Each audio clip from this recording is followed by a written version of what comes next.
चाहे भिक्षाटन खाते निकल जा। हाँ। तू लड़की झाड़ी में से निकले। हाँ। अब कुटिया बहारे। हाँ। झरना में से भैली में पानी भर देवे। हाँ। एक दिन देखल ले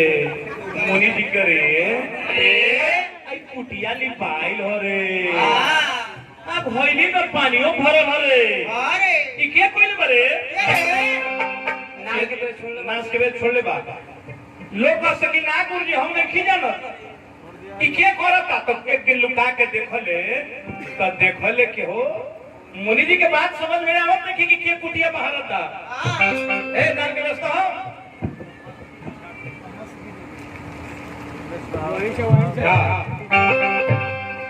तपतिया समाध में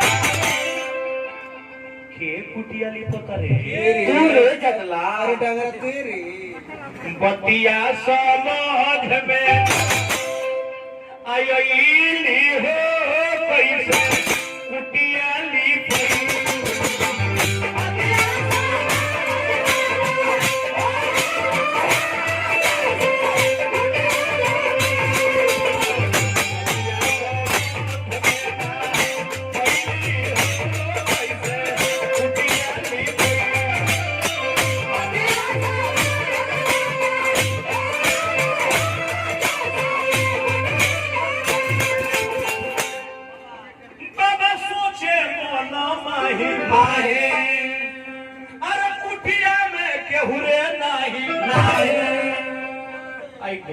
तोरा का लोग का पार पार तरफ ले हो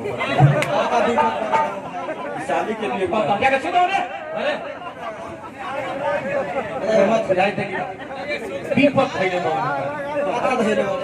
अरे बाबा सोचे मन माही कुटिया में केहुरे नहीं जल से भरल दिया जल से भरल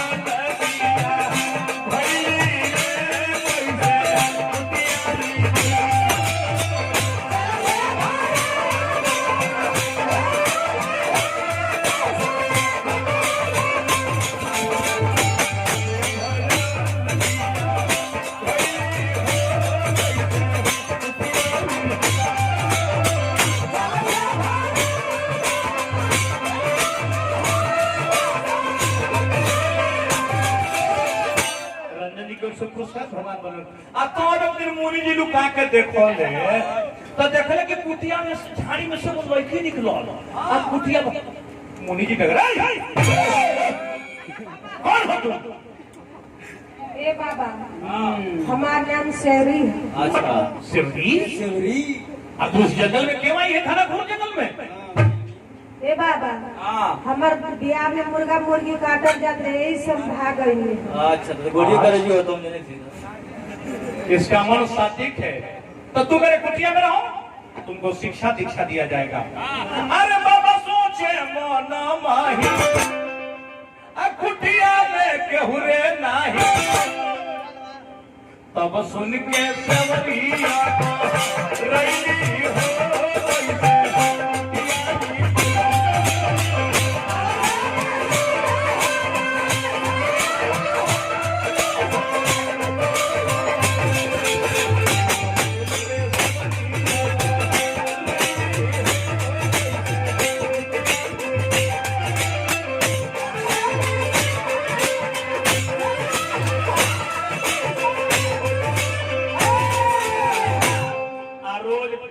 में ले जाके बाबा सेवरी के शिक्षा दीक्षा देश ये ट्रेनिंग नहीं के भाग वो इधर सब जी के उससे बस पे नमस्कार भगवान बोले नहीं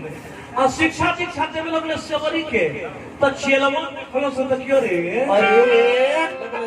आई कुटिया में लड़की काला रे आहा बाबा पगला समझ में आ गया बाबा पगला अपने टीका करता कुटिया में ही करे समझ हमें आई हो समझ हमें आई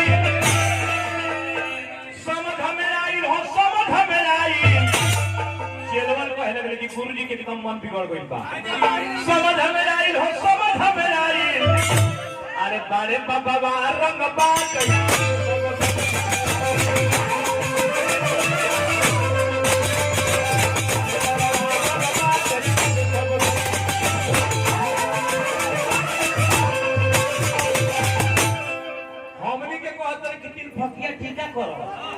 अपने ही क्या करता रे आ करता रे ठीक हो करम बैका करता रे ठीक हो करम बैका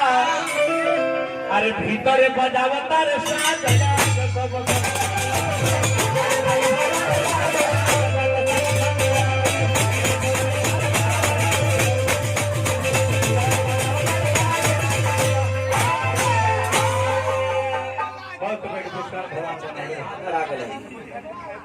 भीतरे बजावता रे कथा पूछे होता पड़ जाए अरे भीतरे बजावता रे साज सब आज धरइले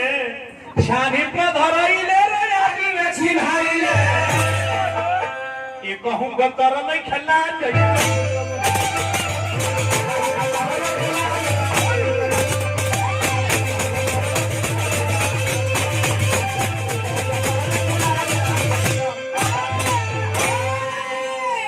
कुटिया में रहलक नहीं के कुटिया महका देबे हां चलो से घरे रे अपन बासा कॉपी ले चल हटा अब अपन अपन बासा कॉपी चलवन सरियावे लगन सो कहतर के जानत नहीं की हम आ तना ऊंचा ऊपर चढ़ी के अरे बाबा भागल खाला माला माला ए बाबा अब पर ले लईकी के पाला राम नाम के ओढ़ी चलरिया भीतरे काटस जाने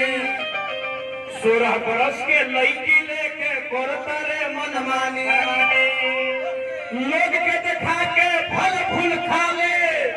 अरे भीतरे गरम मसाला वाला वाला ए बाबा